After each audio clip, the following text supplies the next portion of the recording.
요한복음 1장 9절에서 13절까지 말씀. 우리 한 절씩 교독하고 마지막은 함께 읽겠습니다. 참 빛 곧 세상에 와서 각 사람에게 비추는 빛이 있었나니 그가 세상에 계셨으며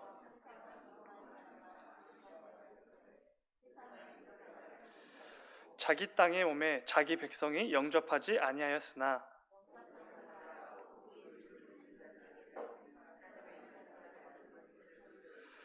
이는 혈통으로나 육정으로나 사람의 뜻으로 나지 아니하고 오직 하나님께로부터 난 자들이니라. 아멘. 아멘. 잠시 기도하겠습니다. 사랑하는 주님, 감사합니다. 아버지, 오늘도 우리에게 귀한 하루를 허락하여 주시고 주님 앞에 나와 예배하게 하시니 주님 진정으로 감사드립니다. 아버지, 이 시간 우리가 주의 말씀을 통하여서 또 찬송을 통하여서 또 기도를 통하여서 우리의 정체성을 깨닫고 오늘 하루도 그리고 이어질 한 주간의 삶도 그리고 앞으로 이어질 우리 모든 삶의 여정 가운데서도 우리가 어떤 정체성을 가지고 살아야 하는지, 우리가 하나님의 자녀다운 삶을, 성도로서의 삶을 살아낼 수 있도록 주님 인도하여 주시옵소서. 주님 감사합니다. 거룩하신 예수님의 이름으로 기도드렸습니다.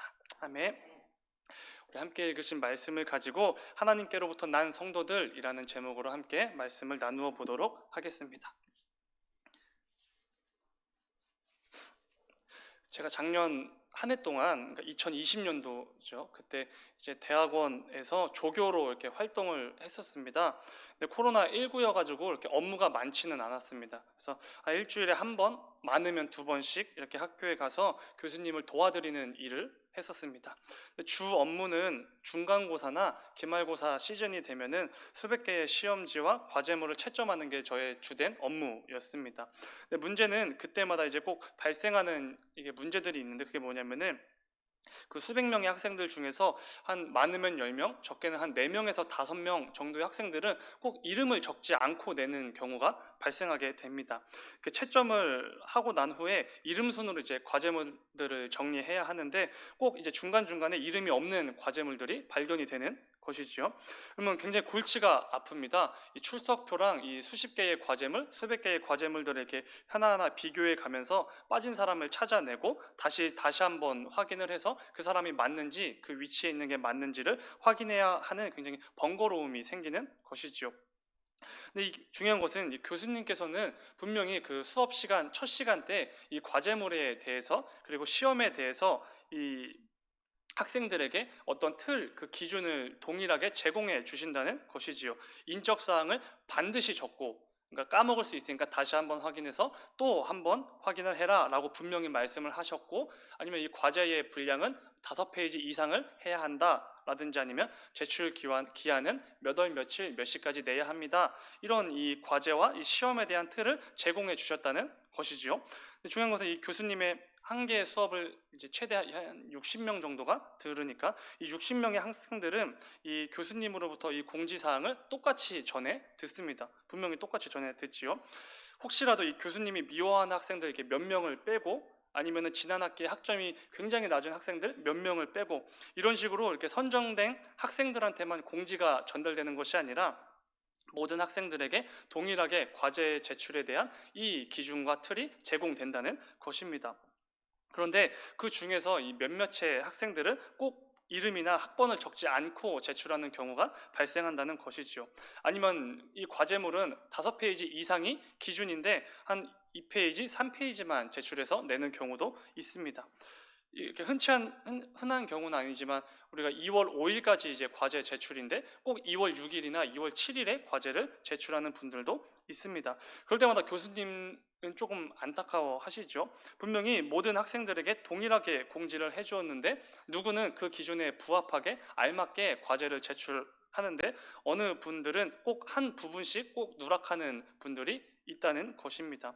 근데 이 안타까움은, 이 교수님에게 있으셨던 그 안타까움은 우리 하나님에게도 있으셨던 것 같습니다.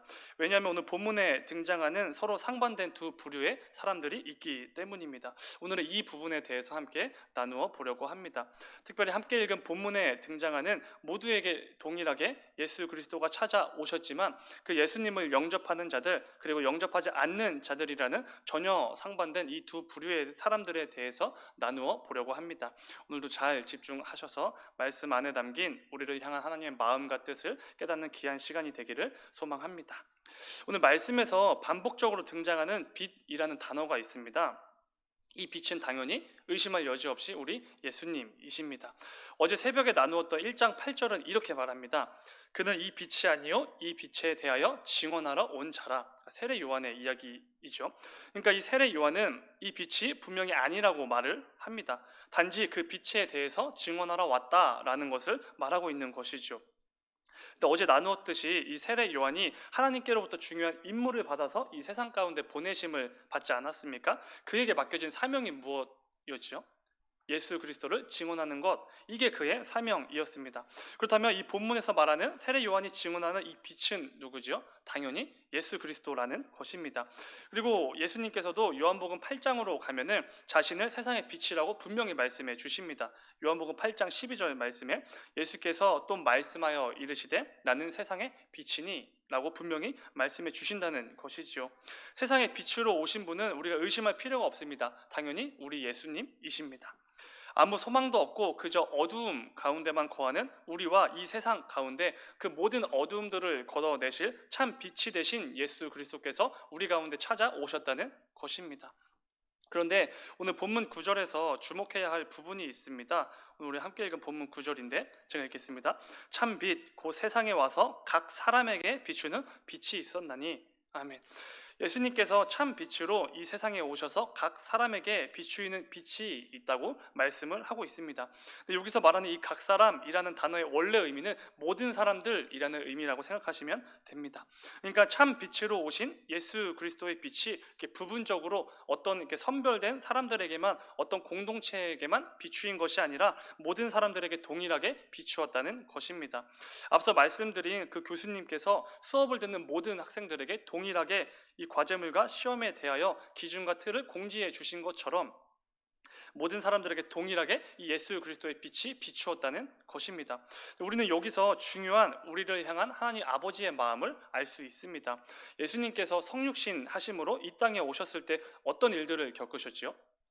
잘 생각해보면 예수님을 배척하는 사람들이 있었습니다. 그리고 예수님을 공격하고 음모에 빠뜨려 넘어지게 하려는 자들도 굉장히 많았습니다.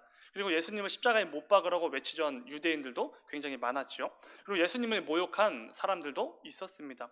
그렇다면 우리가 생각하기에 그들은 좀 빼시는 것이 맞지 않겠습니까? 그들에게는 이 구원의 빛이 비치지 않도록 하는 게 좀 맞지 않나라는 생각이 든다는 것입니다. 그들이 너무 괘씸하고 미워서 그들에게는 이 구원의 빛을 좀 제한하시는 게 맞지 않나라는 생각이 들 수도 있다는 것입니다.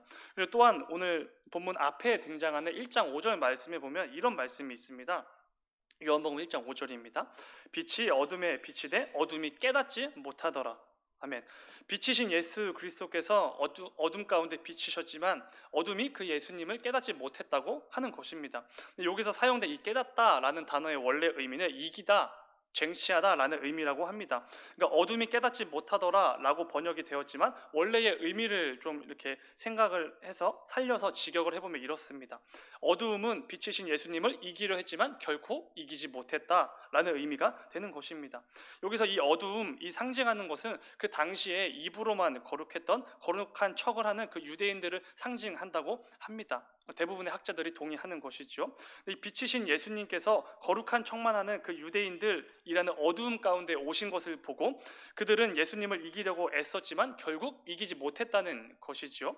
그렇다면 적어도 하나님께서는 모든 사람들에게 비추이는 그 빛 중에서 일부를 이렇게 막으셔서 일부를 이렇게 거두어 들이셔서 어떻게든 그 빛을 거부하려고 애쓰는, 어떻게든 그 빛을 이겨보려고 애쓰는 그 사람들에게만큼은 이 빛을 비추지 않게 하는 게 맞지 않겠습니까? 저는 그런 생각이 들었습니다. 중요한 것은 이 모든 것들을 뒤에 제쳐두고 하나님께서는 모든 사람들에게 예수 그리스도라는 빛을 비추게 하셨다는 것입니다. 이것이 바로 저와 여러분을 향한 하나님 아버지의 마음일 것입니다. 누가 되었든지 어떤 삶을 살았든지 살고 있든지 누구 하나 빼놓지 않고 빛이신 예수 그리스도를 통해서 구원받기를 원하시는 아버지의 마음이라는 것입니다. 하나님께서 구약 시대에 타락한 이스라엘 백성들에게 이렇게 쉬지 않고 계속해서 선지자를 보내셔서 이제 좀 돌아와라, 이제는 좀 돌아와라 라고 계속해서 말씀하신 이유가 무엇이죠? 그것이 우리를 향한 하나님 아버지의 마음이기 때문입니다. 그러한 하나님의 마음을 잘 알 수 있는 그 말씀이 하나 있습니다. 에스겔서 18장 32절 말씀입니다. 에스겔 18장 32절 제가 읽겠습니다. 주 여호와의 말씀이니라. 죽을 자가 죽는 것도 내가 기뻐하지 아니하노니 너희는 스스로 돌이키고 살지니라. 아멘. 예수 그리스도의 빛이 세상 모든 사람들에게 비추인 이유는 다른 것이 아닙니다. 그게 성부 하나님의 마음이셨기 때문입니다. 모든 이들에게 동일하게 주어진 예수 그리스도라는 참빛, 그 안에는 하나님 아버지의 놀라운 사랑과 은혜가 넘치도록 담겨 있다는 것입니다. 근데 문제는, 이제 중요한 것은 하나님 아버지의 그 놀라운 마음을 받아들이지 않는, 거부하는 부류가 있었다는 것입니다. 우리는 9절 말씀을 통해서 모든 이들에게 동일하게 비추어진 예수 그리스도라는 참 빛이 있었다라는 것을 나누었었습니다. 그런데 동일하게 주어진 그 빛에 대해서 모든 이들이 동일하게 하나님 아버지가 원하는 반응을 보이진 않았다는 것입니다. 오늘 본문 10절에서 11절 말씀입니다. 그가 세상에 계셨으며 세상은 그로 말미암아 지은 바 되었으되 세상이 그를 알지 못하였고, 11절 자기 땅에 오매 자기 백성이 영접하지 아니하였으나. 아멘. 참 빛이신 예수 그리스도께서 이 땅에 빛으로 오셨는데 그 빛이신 예수님을 영접하지 않는 자들이 있다는 것입니다. 특별히 10절 말씀을 보면은 세상이 그를 알지 못했다라고 말씀하고 있습니다.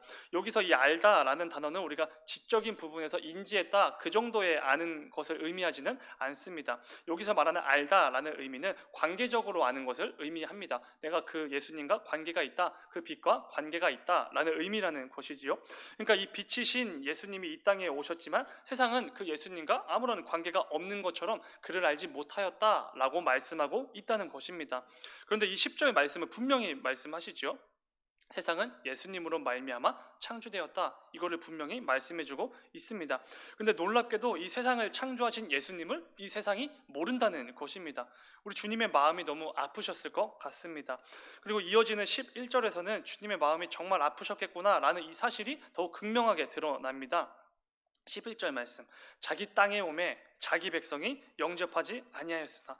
사실 이 구약 시대 그 성경의 말씀을 보면 하나님께서는 자기 백성과 자기 백성이 아닌 걸 극명하게 구별하시는 걸 볼 수 있습니다. 그런데 여기서 사용된 자기 땅, 자기 백성이라는 표현이 굉장히 마음이 아픈 것 같습니다. 이것은 나의 소유, 나의 재산이라는 의미인데 내 소유인 내 땅과 내 소유인 내 백성이 나를 영접하지 않았다라는 것입니다. 본문에서 사용된 이 자기라는 표현이 또 언제 또 사용되냐면 예수님께서 십자가에 달리시기 직전에 그 제자들의 발을 한 명 한 명 씻겨 주시지 않습니까? 그때 이런 말씀을 하십니다. 자기 사람들을 사랑하시되 끝까지 사랑하시니라. 그때 사용된 표현입니다. 이 자기라는 표현이 이 하나님의 마음을, 이 예수님의 마음을 좀 부모님들은 좀 그 심정을 이해하지 않을까 생각이 듭니다. 이게 조금이지만 평생을 열심히 먹이고 재우고 공부시키고 기껏 잘 키워놨더니 이 자녀들이 때로는 대들기도 하고 말도 안 듣습니다. 그리고 때로는 부모님들의 마음과는 전혀 다른 방향으로 나아갈 때도 있습니다. 그때 느끼는 우리 부모님들의 심정이 우리 예수님의 심정과 좀 비슷하지 않을까라는 생각이 듭니다. 우리에게 있는 모든 것들이 예수님으로 말미암지 않은 것이 단 하나도 없는데 우리 삶의 참 주인이신 예수님이신데 우리가 그 주님을 알지 못하고 영접하지 않는다면 우리 주님의 마음이 얼마나 아프고 참담한 심정이실지 생각해 보시기 바랍니다. 마음이 아프지만 결국 이 예수 그리스도라는 빛이 분명히 모든 이들에게 동일하게 비추었지만 그 빛을 모르고 영접하지 않는 자들이 분명히 있었다는 것입니다. 근데 중요한 것은 이 본문은 영접하지 않는 자들도 있지만 동시에 영접하는 자들에 대해서도 말하고 있다는 것입니다.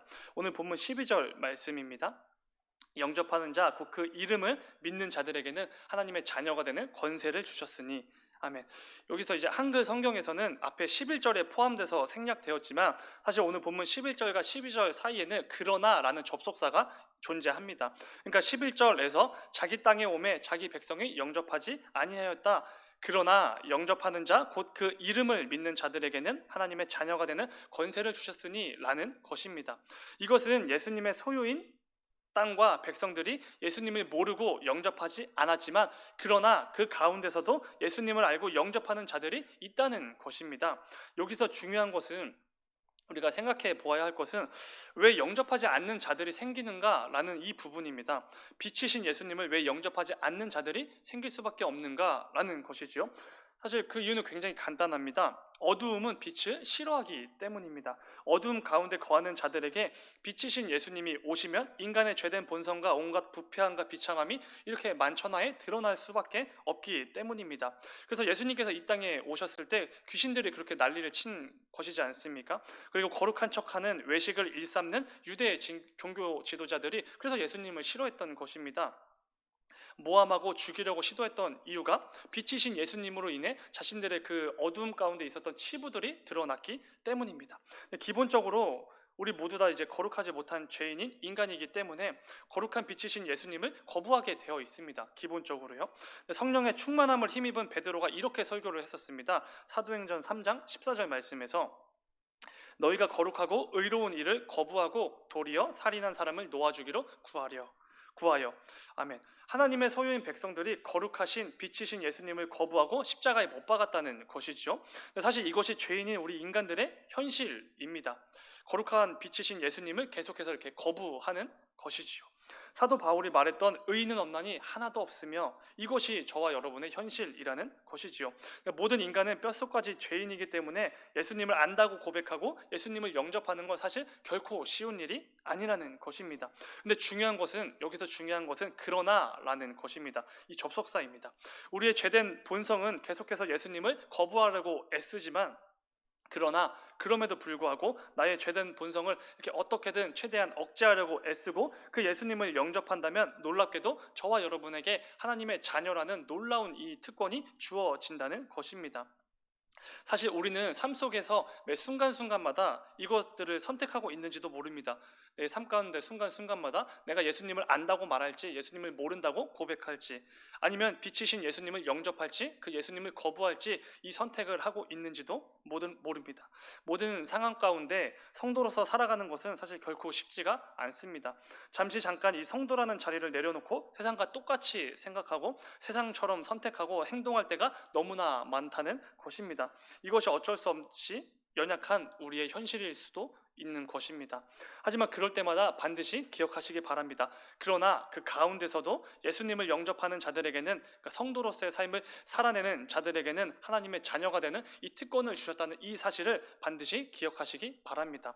어렵지만 그럼에도 불구하고 예수님을 영접하는 성도로서의 삶을 살아냈을 때 우리에게 주어질 그 특권, 하나님의 자녀라는 놀라운 권세가 주어진다는 이 사실을 잊지 마시기 바랍니다. 이를 통해 우리에게 주어질 하나님의 자녀라는 놀라운 특권이 있음을 기억하고 절대로 성도로서의 삶을 살아낼 수 없을 것 같은 그 상황과 조건들 속에서도 그러나 예수님을 영접하는 성도로서의 삶을 살아내는 저와 여러분이 되기를 소망합니다. 마지막으로 나눌 부분은 오늘 말씀의 결론이기도 합니다. 앞서 나눈 것처럼 우리가 힘들지만 그럼에도 불구하고 예수님을 영접했을 때 성도로서의 삶을 살아냈을 때 우리에게 주어지는 이 하나님의 자녀라는 놀라운 특권이 있다는 것을 알게 되었습니다. 나누었지요. 그런데 오늘 본문 13절 말씀에는 이 하나님의 자녀에 대한 놀라운 비밀에 대해서 말해주고 있습니다. 본문 13절입니다. 이는 혈통으로나 육정으로나 사람의 뜻으로 나지 아니하고 오직 하나님께로부터 난 자들이니라. 아멘. 뭔가 읽기만 해도 굉장히 힘이 되는 것 같죠? 우리가 하나님의 자녀가 되는 것은 우리의 혈통 때문도 아니고 우리의 육정 때문도 아니고 사람의 뜻 때문도 아니라 오직 하나님께로부터 난 자들이기 때문이다 라고 분명히 말씀해주고 계신 것입니다. 이것은 저와 여러분이 힘들지만 그럼에도 불구하고 성도로서의 삶을 살아낼 수 있는 이유는 애초에 우리는 하나님께로부터 난 자들이기 때문이라는 것입니다. 우리의 노력이나 우리의 출신이나 우리의 실력이나 지식 이런 것들 때문이 아니라 우리는 하나님께로부터 난 자들이기 때문이라는 것입니다. 우리의 정체성, 우리의 소속이 여기에 있기 때문이라는 것이지요. 우리가 예수님을 영접할 수 있는 것도 성도로서의 삶을 살아낼 수 있는 것도 모든 상황 가운데 성도답게 생각하고 성도답게 선택하고 행동하며 살아낼 수 있는 이 모든 것들이 우리가 애초에 하나님께로부터 난 자들이기 때문이라는 것입니다. 이것은 우리가 기독교인이 된 것도 우리가 믿음이 생긴 것도 성도로서 삶을 살게 된 것도 하나님의 주권적인 은혜와 인도하심 때문이라는 것입니다. 타 교단에는 신인협력설이라는 교리가 있습니다. 하나님의 은혜와 인간의 공로로 신과 인간이 협력해서 구원에 이른다라는 교리이지요. 하지만 전혀 성경적이지 않은 것 같습니다. 성경은 하나님의 은혜 100%, 하나님의 주권적인 인도하심으로 우리가 구원에 이른다고 말하고 있기 때문입니다. 구원은 철저하게 종교 개혁자들이 외쳤던 오직 은혜, 오직 하나님의 은혜로만 가능한 것이죠. 그렇기에 우리가 지금 이렇게 성도로서의 삶을 살아내고 예수님을 믿는다고 고백하고 기독교인으로서 마땅히 살아내야 할 그 삶들을 살아낼 수 있는 그 이유는 다른 것이 아닙니다. 우리 어떤 공로도 아니고 우리 어떤 특별함 때문도 아니고 지식 때문도 아니라 우리가 하나님께로부터 난 자들이기 때문이라는 것입니다. 하나님의 주권적인 선택과 인도하심이 있었기에 우리가 지금 성도로서 살아갈 수 있다는 것이지요. 그래서 우리는 나의 나된 것은 다 하나님의 은혜라라는 이 사도 바울의 고백처럼 우리 역시 삶 가운데 이 고백을 하나님께 찬양으로 올려드릴 수 있는 것입니다. 부디 이 놀라운 은혜를 놓치지 마시기 바랍니다. 그럴 때 우리는 이 은혜를 놓치지 않고 살아갈 때 우리는 우리 삶 속에서 더욱더 하나님의 주권적인 인도하심과 그분의 공급하심을 풍성하게 누릴 수 있기 때문입니다. 사랑하는 여러분, 오늘 말씀을 잘 기억하시면서 우리 모두를 향한 하나님 아버지의 마음을 깨닫기를 소망합니다. 하나님의 그 마음을 깨달아 비록 우리에게 주어진 상황과 환경이 성도로서 살아가기가 예수님을 영접하는 그 삶을 살아내기가 어렵다고 할지라도 그러나 그럼에도 불구하고 우리에게 주어질 하나님의 자녀가 되는 이 권세라는 놀라운 특권을 바라보면서 예수님을 영접하는 성도로서의 삶을 살아내는 저와 여러분이 되기를 소망합니다. 또한 나의 나된 것은 다 하나님의 은혜라는 사실을 잊지 마시기 바랍니다. 이 은혜를 놓치면 성도로서의 삶이 더 버거워지고 더 힘들어질 수도 있습니다. 부디 내가 기독교인이 된 것도 믿음이 생긴 것도 성도로서의 삶을 살아낼 수 있는 것도 모든 것이 하나님의 은혜라는 이 사실을 붙들고 하나님께서 주권적으로 내 삶을 인도하시고 공급해 주심을 더욱더 풍성히 누리는 저와 여러분이 되기를 간절히 소망합니다. 잠시 기도하겠습니다.